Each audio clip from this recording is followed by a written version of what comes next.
to draw an object focusing on the negative space, which means you come in and you do the background more so than focus on the foreground of the object itself. So that way, when you focus in on filling in the negative space, the positive space will emerge.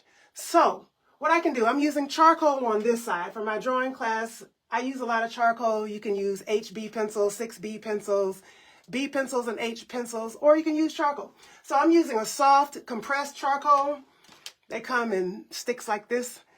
They come in soft, medium, and hard. I'm using soft just so that I can do a quick demo and cover a lot of space at the same time. So I'm just turning what I did was I broke off a little piece and I'm turning it to the side instead of using the tip. And that way I can cover some base and I can get some value in there. And I can come back later and shade that to get some texture. So I can just take my charcoal here and come in. I kind of drew the tree out with a contour line. Contour is your outline. And so I just came in, and then you can leave that if you want to come in and shade that. But I'm kind of just mapping out where our outlines would be. Having a controlled hand helps. You want to turn the charcoal. And remember, this is nature, so it doesn't have to be perfect. But that's just an example of how you can form the positive space by focusing in on the negative space. So what I can do now is I can take what's called a blending stump. Especially when you're using charcoal, you can come in and you can blend those areas and it'll give you a softer appearance. Or if I wanted to, I could come in and start focusing on the bark. Why don't I do that? So with the sycamore tree, you have areas of, the dark bark on the top, and then underneath is that smooth white bark. So with using this charcoal, I just kind of want to lay in where I would put my areas of the darker bark. And, it's kind of varied depending on the tree itself. And, you could just come on up here and it would probably get whiter as you go up. I know the tree that I observed got whiter as I went up. So then I could take my blending stump and then go in. It's going to give you a softer appearance. So if you want that graininess, you wouldn't want to use your blending stump. You want to just shade with your charcoal itself. But if you use the blending stump, you could just kind of come in here and spread that charcoal. If you use soft, it'll spread a lot easier. And you just kind of come on up the tree and just vary your weight on your hand, your pressure on your hand. I want to kind of leave that white up there because the tree gets whiter as it goes up. And then you can come in here on the branches and you can add your value and your detail there. So I want to stop there on that side, and then I want to come over here on the painting side. I do want to get this a little darker just to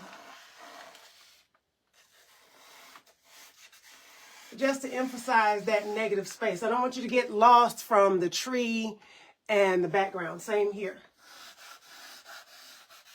So you want your darks dark and your lights light. And then that gives you more definition. The darker you get against that light area, it makes it pop. It makes it come out. You see what I'm saying?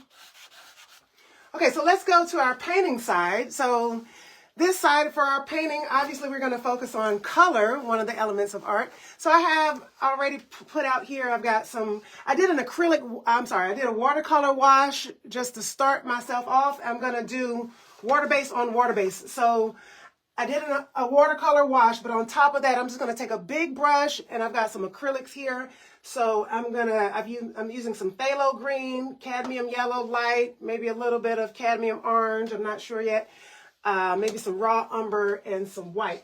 So I'm going to take a bamboo brush because I kind of want a stippled look with these leaves here. I don't want it dripping wet, but I do need to wet it a little bit. And I'm going to mix my greens and my yellows, but I'm not going to mix it all the way. I kind of want it I want to be able to see some of the variety of the yellows and greens. So I'm going to take my brush and I'm going to kind of just, let's see what this is going to look like. Just stipple here, and I think I want that brush to be a little bit bigger. So if your brush is not big enough, like when I put that paint on there, and I want some more yellow here, it kind of made the brush diminish a little bit. So if that's not big enough for me, what I can do is I'm going to take my wide 2.5 inch brush. It's kind of soft. You want to probably soft bristles when you're doing leaves. I want to wet it, but I don't want it dripping wet. So you want to wet it, and then you got a paper towel or a cloth handy to get all your extra paint out. And then I'm going to take that same brush. I'm going to kind of dip it over here in my yellow and my green. Let's see what that can look like now. So I'm not being distinct here. Okay, so I put the yellow on one side, the green on the other. And then if you want to change it up, turn it around. And then that way you can just dab in that foliage. I want some more yellow, I see. Just dab it in there. I picked up a little bit of orange. Oh, let's see. Let's put some up here. There we go. Yes, I love that. Let's put some over here. So the leaves are coming off from all these other little branches. So you might not be able to see every little teeny branch, but you can see those leaves and that foliage. And sometimes it even overlaps your bark there. So I'm just kind of dibbling and dabbling. I don't want it too perfect because it's a tree and those leaves are all over the place. But I want to keep my side over here, my drawing side. So why don't we do a little bit like that? And let's do a little bit more yellow. Remember, here I'm doing an acrylic on top of a watercolor wash. And I'm showing still my branches in between there. Let's do a little, maybe over here. Okay. And what about right here? All right. So let's put a little bit more green down there. Now, I did not have this pre-drawn out. This is totally intuitive. You just kind of have to use your brush, use your tools to create that illusion of whatever you're trying to draw or whatever you're trying to paint. I think I want a little bit there. Maybe that's a little bit too much. I want some yellow right there on top of that. And you can blend those colors on top of each other just by dabbing it on top. Okay. So maybe a little bit there. So there's trees behind this tree. There's trees next to the tree. So, you know, you're not being perfect over here with nature, but you're just kind of dabbing it in there. That's a big blob of green, but I think it's okay. So what I could do is put a little bit more yellow, maybe here, just for emphasis to stand that out. Yeah, you see how that pops out? I want a little bit of yellow right there. So if you use that yellow, use your white and your yellows, your lighter colors for your highlights, and it should pop out for you. Same thing. Let's put some, that's a little bit of yellow. I could do a little bit more yellow right there. You just don't want a big blob. So yeah, you want that to pop out. I put a little bit there, and that'll give you your highlights, like the sun is filtering down through the foliage and it's glittering on these leaves. But I don't want to put too much. I might want to put a little highlight of yellow on that big blob of green up there. Maybe. Yep. That's not too bad. So we've got the winter side. That's what I kind of feel. That's, if you go out to look at the trees now, this is probably what they look like now. This same tree would look just like this in the summertime. In fall, oh, I don't know if you've ever seen sycamore trees in the fall, but they've got that beautiful bright orange. Those leaves are just fire orange.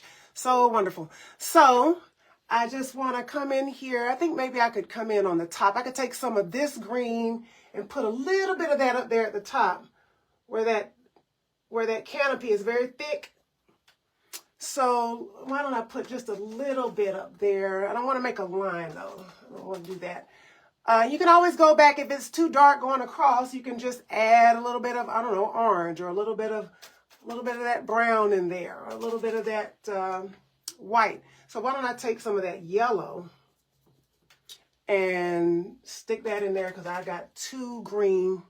So And the more you tap, the more it'll mix.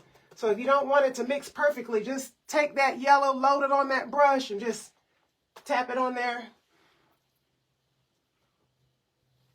Just tap it on there. So that's kind of mixing together, but I'm going to leave that alone. But you get the point. It's just you're creating an illusion with your tools, with your shading, with your technique, with your application. So you're not going in drawing every little single leaf. I just took a big 2.5-inch brush and just dabbed it on there.